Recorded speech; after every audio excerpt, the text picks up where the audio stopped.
This is an SHR Media Network special report.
Thank you very much.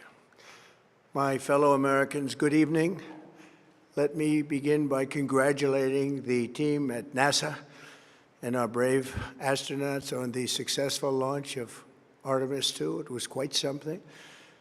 It will be traveling further than any manned rocket has ever flown and will very substantially pass the moon, go around it, and come back home from a distance that has never been done before. It's amazing.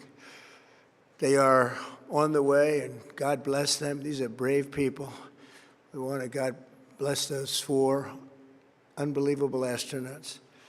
As we speak this evening, it's been just 1 month since the United States military began Operation Epic Fury, targeting the world's #1 state sponsor of terror, Iran.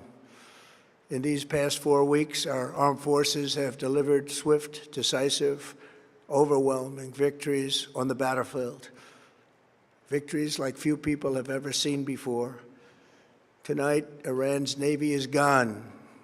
Their Air Force is in ruins. Their leaders, most of them terrorist regime they led, are now dead. Their command and control of the Islamic Revolutionary Guard Corps is being decimated as we speak. Their ability to launch missiles and drones is dramatically curtailed, and their weapons, factories, and rocket launchers are being blown to pieces. Very few of them left. Never in the history of warfare has an enemy suffered such clear and devastating large-scale losses in a matter of weeks. Our enemies are losing in America, as it has been for 5 years under my presidency, is winning, and now winning bigger than ever before. Before discussing this current situation, I also want to thank our troops for the masterful job they did in taking the country of Venezuela in a matter of minutes. That hit was quick, lethal, violent, and respected by everyone all over the world. After rebuilding our military during my first term, we have by far the strongest military anywhere in the world. And now we're working along with Venezuela and are, in a true sense, joint venture partners. We're getting along incredibly well in the production and sale of massive amounts of oil and gas, the second largest reserves on Earth after the United States of America. We're now totally independent of the Middle East, and yet we are there to help. We don't have to be there. We don't need their oil. We don't need anything they have, but we're there to help our allies. Tonight, I want to provide an update on the tremendous progress our warriors have made in Iran and discuss why Operation Epic Fury is necessary for the safety of America and the security of the free world. From the very first day I announced my campaign for president in 2015, I have vowed that I would never allow Iran to have a nuclear weapon. This fanatical regime has been chanting death to America, death to Israel for 47 years. Their proxies were behind the murder of 241 Americans in the Marine barracks bombing in Beirut, the slaughter of hundreds of our service members with roadside bombs. They were involved in the attack on the USS Cole, and they carried out the countless other heinous acts, including the just horrible, bloody atrocities of October 7th in Israel, something that most people have never seen anything like it. This murderous regime also recently killed 45,000 of their own people who were protesting in Iran. 45,000 dead. For these terrorists to have nuclear weapons would be an intolerable threat. The most violent and thuggish regime on earth would be free to carry out their campaigns of terror, coercion, conquest, and mass murder from behind a nuclear shield. I will never let that happen, and neither should any of our past presidents. This situation has been going on for 47 years and should have been handled long before I arrived in office. I did many things during my 2 terms in office to stop the quest for nuclear weapons by Iran first, and perhaps most importantly, I killed General Qasem Soleimani in my first term. He was an evil genius, brilliant person, a horrible human being, however, the father of the roadside bomb, and he lived just horrible what he did. Iran would have been perhaps in far better, stronger position. Had he lived, we would have had probably a different conversation tonight. But you know what? We'd still be winning and winning big. And then, very importantly, I terminated Barack Hussein Obama's Iran nuclear deal, a disaster. Obama gave them $1.7 billion in cash, green cash, took it out of banks from Virginia, D.C., and Maryland all the cash they had. He flew it by airplanes in an attempt to buy their respect and loyalty, but it didn't work. They laughed at our president and went on with their mission to have a nuclear bomb. His Iran deal would have led to a colossal arsenal of massive nuclear weapons for Iran, and they would have had them years ago, and they would have used them. It would have been a different world. There would have been no Middle East and no Israel right now, in my opinion, the opinion of a lot of great experts, had I not terminated that terrible deal. And I was so honored to do it. I was so proud to do it. It was so bad right from the beginning. Essentially, I did what no other president was willing to do. They made mistakes, and I am correcting them. My first preference was always the path of diplomacy, yet the regime continued their relentless quest for nuclear weapons and rejected every attempt at an agreement. For this reason, in June, I ordered a strike on Iran's key nuclear facilities, an Operation Midnight Hammer. Nobody's ever seen anything like it. Those beautiful B-2 bombers performed magnificently. We totally obliterated those nuclear sites. The regime then sought to rebuild their nuclear program at a totally different location, making clear they had no intention of abandoning their pursuit of nuclear weapons. They were also rapidly building a vast stockpile of conventional ballistic missiles and would soon have had missiles that could reach the American homeland, Europe, and virtually any other place on Earth. Iran's strategy was so obvious. They wanted to produce as many missiles as possible, and they did, with the longest range possible. And they had some weapons that nobody believed they had. We just learned that out. We took them out. We took them all out so that no one would really dare stop them. And their race for a nuclear bomb, a nuclear weapon like nobody's ever seen before. They were right at the doorstep.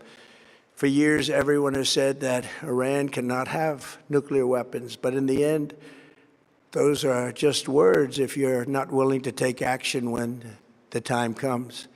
As I stated in my announcement of Operation Epic Fury, our objectives are very simple and clear. We are systematically dismantling the regime's ability to threaten America or project power outside of their borders. That means eliminating Iran's Navy, which is now absolutely destroyed, hurting their Air Force and their missile program at levels never seen before, and annihilating their defense industrial base. We've done all of it. Their Navy is gone, their Air Force is gone, their missiles are just about used up or beaten. Taken together, these actions will cripple Iran military, crush their ability to support terrorist proxies, and deny them the ability to build a nuclear bomb. Our armed forces have been extraordinary. There's never been anything like it militarily. Everyone is talking about it, and tonight I'm pleased to say that these core strategic objectives are nearing completion. As we celebrate this progress, we think especially of the 13 American warriors who have laid down their lives in this fight to prevent our children from ever having to face a nuclear Iran. Twice this past month, I have traveled to Dover Air Force Base, and it's been something. I wanted to be with those heroes as they return to American soil, and I was with them and their families, their parents, their wives, their husbands. We salute them, and now we must honor them by completing the mission for which they gave their lives. And every single one of the people, their loved ones said, "Please, sir, please finish the job," every one of them. And we are going to finish the job, and we're going to finish it very fast. We're getting very close. I want to thank our allies in the Middle East, Israel, Saudi Arabia, Qatar, the UAE, Kuwait, and Bahrain. They've been great, and we will not let them get hurt or fail in any way, shape, or form. Many Americans have been concerned to see the recent rise in gasoline prices here at home. The short-term increase has been entirely the result of the Iranian regime launching deranged terror attacks against commercial oil tankers in neighboring countries that have nothing to do with the conflict. This is yet more proof that Iran can never be trusted with nuclear weapons. They will use them, and they will use them quickly. It would lead to decades of extortion, economic pain, and instability worse than we can ever imagine. The United States has never been better prepared economically to confront this threat. You all know that. We built the strongest economy in history. We're going through it right now, the strongest in history. In 1 year, we've taken a dead and crippled country. I hate to say that, but we were a dead and crippled country after the last administration and made it the hottest country anywhere in the world by far, with no inflation, record-setting investments coming into the United States, over $18 trillion, and the highest stock market ever, with 53 all-time record highs in just 1 year. It all positioned us to get rid of a cancer that has long simmered. It's known as the nuclear Iran, and they didn't know what was coming. They've never imagined it. Remember, because of our drill baby drill program, America has plenty of gas. We have so much gas. Under my leadership, we're #1 producer of oil and gas on the planet, without even discussing the millions of barrels that we're getting from Venezuela. Because of the Trump administration's policies, we produce more oil and gas than Saudi Arabia and Russia combined. Think of that, Saudi Arabia and Russia combined. And that number will soon be substantially higher than that. There's no country like us anywhere in the world, and we're in great shape for the future. The United States imports almost no oil through the Hormuz Strait and won't be taking any in the future. We don't need it. We haven't needed it, and we don't need it. We've beaten and completely decimated Iran. They are decimated, both militarily and economically and every other way. And the countries of the world that do receive oil through the Hormuz Strait must take care of that passage. They must cherish it. They must grab it and cherish it. They can do it easily. We will be helpful, but they should take the lead in protecting the oil that they so desperately depend on. So to those countries that can't get fuel, many of which refuse to get involved in the decapitation of Iran, we had to do it ourselves. I have a suggestion. #1, buy oil from the United States of America. We have plenty. We have so much. And #2, build up some delayed courage. Should have done it before. Should have done it with us, as we asked. Go to the Strait and just take it, protect it, use it for yourselves. Iran has been essentially decimated. The hard part is done, so it should be easy. And in any event, when this conflict is over, the Strait will open up naturally. It'll just open up naturally. They're going to want to be able to sell oil because that's all they have to try and rebuild. It will resume the flowing, and the gas prices will rapidly come back down. Stock prices will rapidly go back up. They haven't come down very much, frankly. They came down a little bit, but they've had some very good days over the last couple of days. We've done actually much better than I thought, but we had to take that little journey to Iran to get rid of this horrible threat. With our historic tax cuts, where people are just now talking about receiving larger refunds than they ever thought possible, they are getting so much more money than they thought. That's from the great, big, beautiful bill. Our economy is strong and improving by the day, and it will soon be roaring back like never before. It will top the levels that it was a month ago. I've made clear from the beginning of Operation Epic Fury that we will continue until our objectives are fully achieved. Thanks to the progress we've made, I can say tonight that we are on track to complete all of America's military objectives shortly, very shortly. We're going to hit them extremely hard over the next 2 to 3 weeks. We're going to bring them back to the Stone Ages where they belong. In the meantime, discussions are ongoing. Regime change was not our goal. We never said regime change, but regime change has occurred because of all of their original leaders' death. They're all dead. The new group is less radical and much more reasonable. Yet if during this period of time no deal is made, we have our eyes on key targets. If there is no deal, we are going to hit each and every one of their electric generating plants very hard and probably simultaneously. We have not hit their oil, even though that's the easiest target of all, because it would not give them even a small chance of survival or rebuilding. But we could hit it, and it would be gone, and there's not a thing they could do about it. They have no anti-aircraft equipment. Their radar is 100% annihilated. We are unstoppable as a military force. The nuclear sites that we obliterated with the B-2 bombers have been hit so hard that it would take months to get near the nuclear dust, and we have it under intense satellite surveillance and control.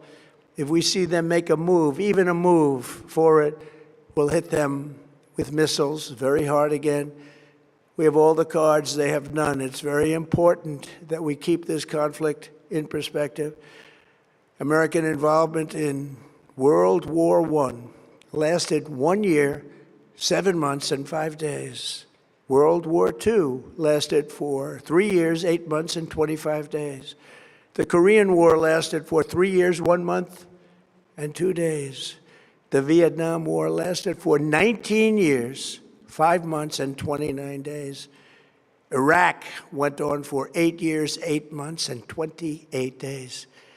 We are in this military operation, so powerful, so brilliant, against one of the most powerful countries for 32 days. And the country has been eviscerated and essentially is really no longer a threat. They were the bully of the Middle East, but they're the bully no longer. This is a true investment in your children and your grandchildren's future. The whole world is watching, and they can't leave the power, strength, and brilliance. They just can't believe what they're seeing. They leave it to your imagination, but they can't believe what they're seeing, the brilliance of the United States military. Tonight, every American can look forward to a day when we are finally free from the wickedness of Iranian aggression and the specter of nuclear blackmail. Because of the actions we have taken, we are on the cusp of ending Iran's sinister threat to America and the world. And I'll tell you, the world is watching. And when we do, when it's all over, the United States will be safer, stronger, more prosperous, and greater than it has ever been before. May God bless the men and women of the United States Armed Forces, and may God bless the United States of America. Thank you very much, and good night.